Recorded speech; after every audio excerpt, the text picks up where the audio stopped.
losing weight fast enough, even if you feel like, you know, I'm not as skinny as everybody else, or I'm not as little as anybody else, pull out your before picture and look at it. Because you have come a long way, baby. And matter of fact, my advice to folks, I think somebody, maybe Pam told me this, I don't know, but somebody told me, take one of your before pictures, tape it back to back with your after picture, take that sucker to Staples or Office Depot or whatever, laminate it, carry it in your purse. So if you need a reminder of where you came from, or even if you just do that with your before picture, if you need a reminder of where you came from, you pull that out of your purse and you look at it and you know that you really have come a long way. So the last thing I really decided about myself is that I have a why, and that is my official why, is that I want to be a fit grandma and a fit great-grandma too. And to understand this, I have to tell you a couple of things. One is that my mom died when she was 58 years old. My grandmother, unfortunately, had breast cancer. She died when she was 50 years old. My great-grandmother lived almost to her 70s, but still, my family, the women in my family don't live long lives. So that's my why at this point. And my why sort of brings me back to holistic health. Yes, being skinny is nice. Yeah, being Beyonce is nice. I imagine it's just great to be Beyonce. If I woke up tomorrow and I was Beyonce, I'm wearing everything that I never wore before in my life.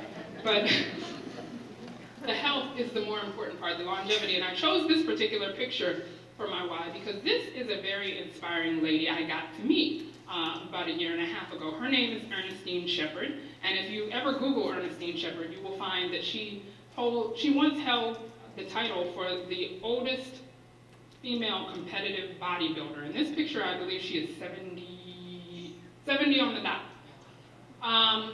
And her story was inspiring to me because of the fact that she started really late in life. She said she and her sister were out clothing shopping one day, and nothing really seemed to fit them. They didn't like the way they looked in clothes. So they made a pact between themselves. We're going to go to the gym. We're going to work on it. We're going to try and get a little bit smaller.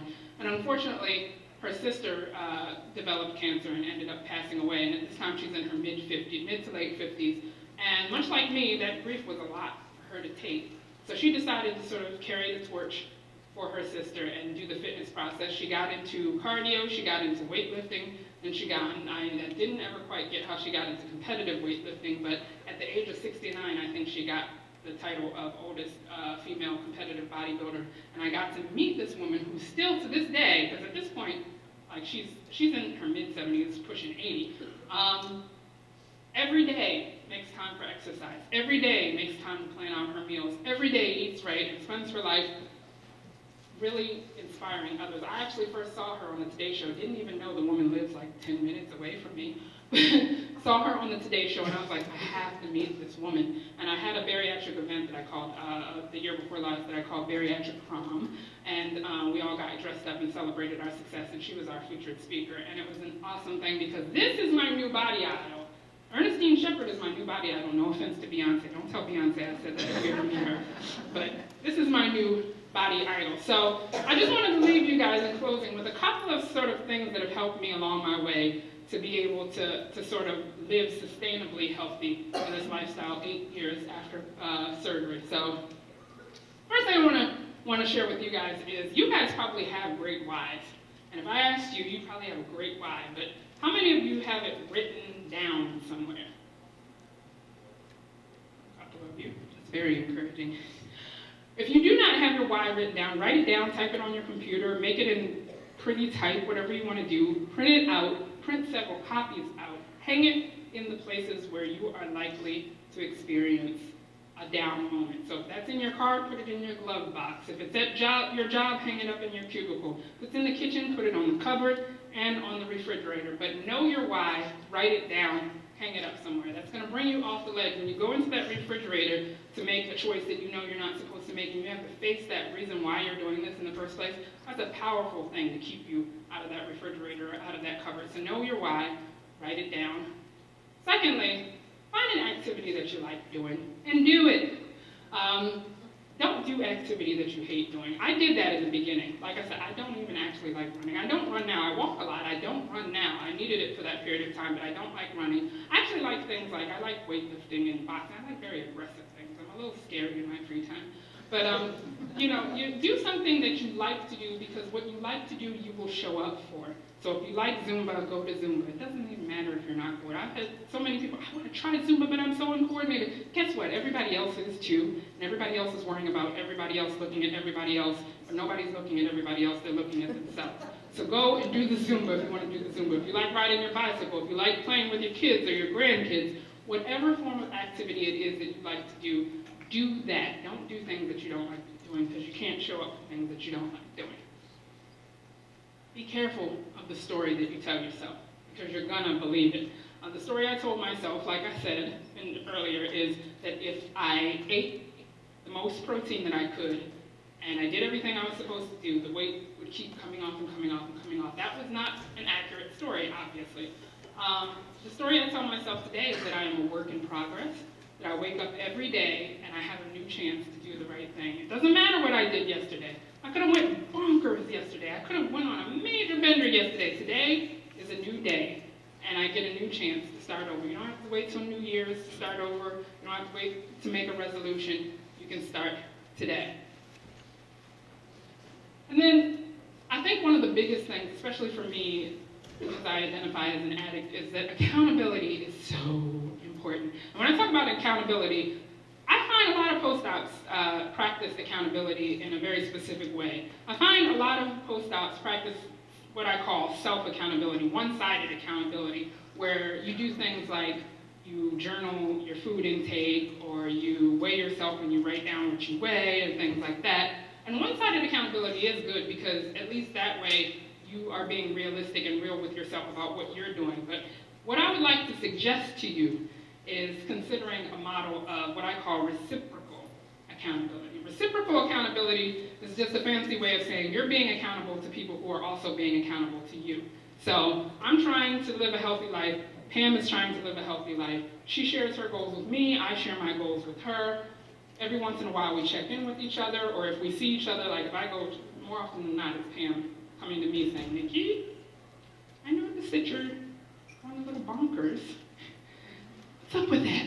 So, and that can feel like principal's office, like somebody's going to judge you or somebody's going to admonish you or things like that.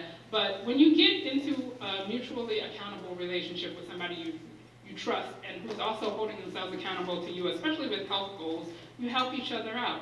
So things start to happen like you call upon them when you're having a moment that you can't deal with, or you have a craving for something and you want to know how to make it healthier. Hint, go to Bariatric Foodie. You have these moments where you need somebody who just understands what you're going through. You can go to that person, and the reciprocal accountability will work for you because of the fact that you always have that person who's also working on a goal. And there's also sort of the ego factor.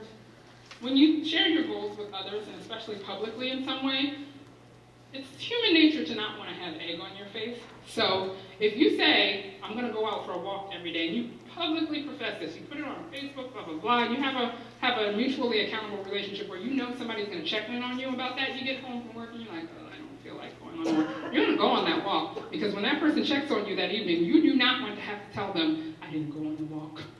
So it's like, be accountable, hold yourself accountable in a little bit more public ways, and make that work for you. That is one of those things where I find people are very resistant, because they don't want people to know their goals, they don't want to be judged. It's not about being judged, it's about making your goals something that other people can invest in and check back with you, and using a tool that strengthens your ability to do your goals, because it overrides your ability or your propensity to not do what you're supposed to do, and you begin to fall in line with what you actually want to be doing. So, I wanted to let you guys know that on Bariatric Foodie, we actually have an opportunity coming up to practice this whole mutual accountability thing.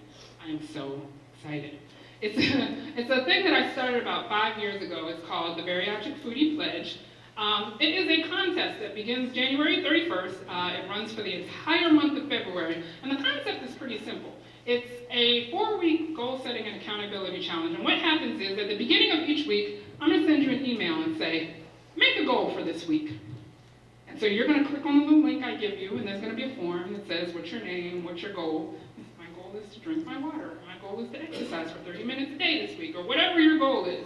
You press submit, You've made your goal. You've shared it with me. You've been accountable to me. Throughout the week, you work on your goal. And we have some things to help support you. We have a midweek free support call that you can get on, or a private Facebook group where you can share what you're feeling, and your mom, your dad, your spouse or significant other can't see it. And we have the Facebook group. At the end of the week, here's the thing. At the end of the week, I'm going to send you an email and say, you got to check back. You got to tell me how your goal went. So you press the link again, and you tell me how it went. You're being accountable to me. I've checked back with you, and you're being accountable to me. For folks who do that on a week-to-week basis, every week there's going to